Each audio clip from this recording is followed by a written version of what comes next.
Assalamualaikum warahmatullahi wabarakatuh. Sebelum kita mulai, izinkan saya membuka dengan sebuah pantun. Belajar tekun setiap hari, ilmu bertambah menjadi bekal. Selamat datang teman-teman semua di sini. Semoga materi bermanfaat dan mudah dipahami dengan baik. Baik, perkenalkan nama saya Syahriyanti dengan NIM 243657201026. Saya merupakan mahasiswa program studi Sistem Informasi semester 4. Video ini saya buat untuk memenuhi tugas ujian akhir semester mata kuliah Sistem Terdistribusi. Pada video kali ini kita akan membahas bagaimana sebuah aplikasi web dapat bekerja lebih cepat, lebih efisien, dan lebih andal menggunakan konsep asynchronous processing atau pemrosesan secara asinkron.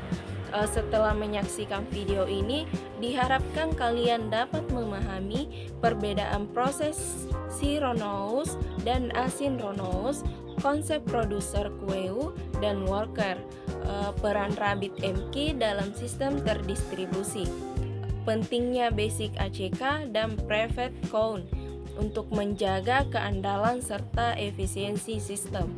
Baik, tanpa berlama-lama lagi, mari kita mulai pembahasannya.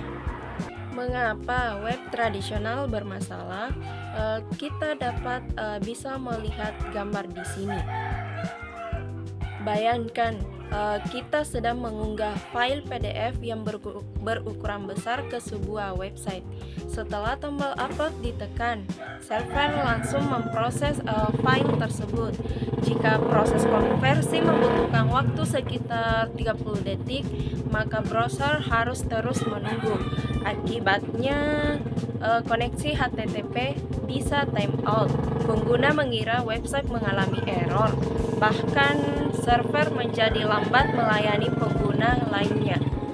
Inilah salah satu kelemahan web tradisional yang memproses semua pekerjaan secara langsung. Baik, solusinya itu adalah asynchronous processing, yang dimana user ke server, server ke queue, lalu queue ke worker. Lalu server langsung memberi pesan, file diterima, lalu worker yang memproses di belakang layar. Solusi dari masalah tersebut adalah menggunakan asynchronous processing. Pada model ini, server tidak perlu menunggu seluruh proses selesai. Begitu file diterima, server hanya menyimpan file dan mengirimkan pesan ke dalam sebuah queue. Kemudian, server langsung memberikan respon kepada pengguna bahwa file sudah diterima. Sementara itu, proses yang berat dikerjakan oleh worker secara terpisah di belakang layar. Dengan cara ini, website menjadi jauh lebih responsif. Konsep ini dikenal sebagai komunikasi asinkron, yaitu pengirim dapat melanjutkan proses tanpa harus menunggu menerima menyelesaikan pekerjaannya. Lalu, di bagian frontend dan backend bekerja terpisah, mari kita lihat gambar di samping ini. Gambar ini dapat menggambarkan sebuah frontend dan backend bekerja terpisah. Dalam arsitektur ini terdapat pemisahan tugas. Frontend hanya menerima permintaan dari pengguna, sedangkan backend bertugas menjalankan pekerjaan yang membutuhkan waktu yang lama. Misalnya, mengubah PDF menjadi gambar, mengubah PDF menjadi Word, atau mengubah gambar menjadi dokumen.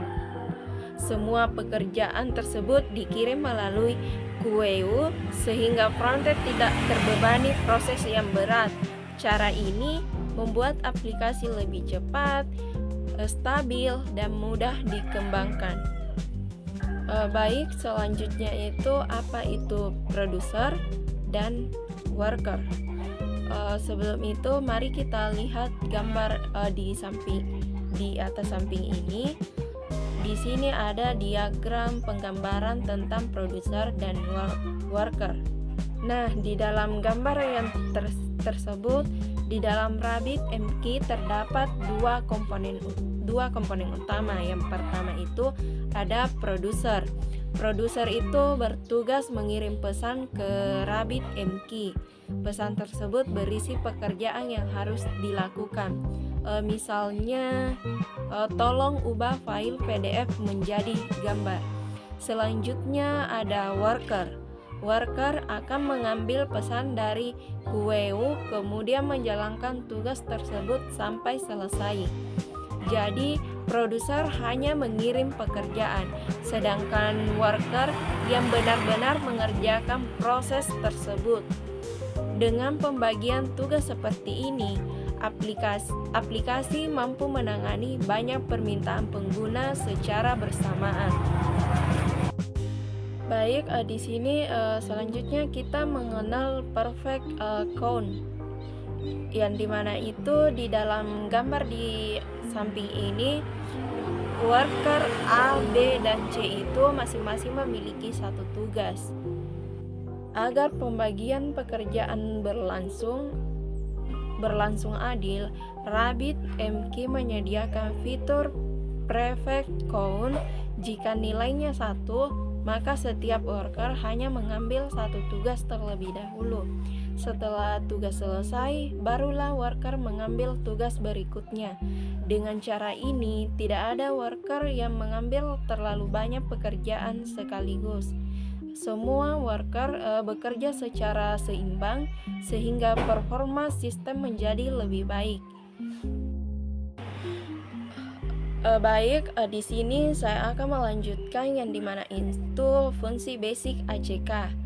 Di dalam gambar ini terdapat worker sedang memproses, lalu kemudian listrik mati sehingga Rabbit mengirim ulang pekerjaan ke worker lain. Selanjutnya, fitur yang sangat penting yaitu basic ACK ini, setelah worker berhasil menyelesaikan pekerjaannya, worker akan mengirimkan konfirmasi kepada RabbitMQ.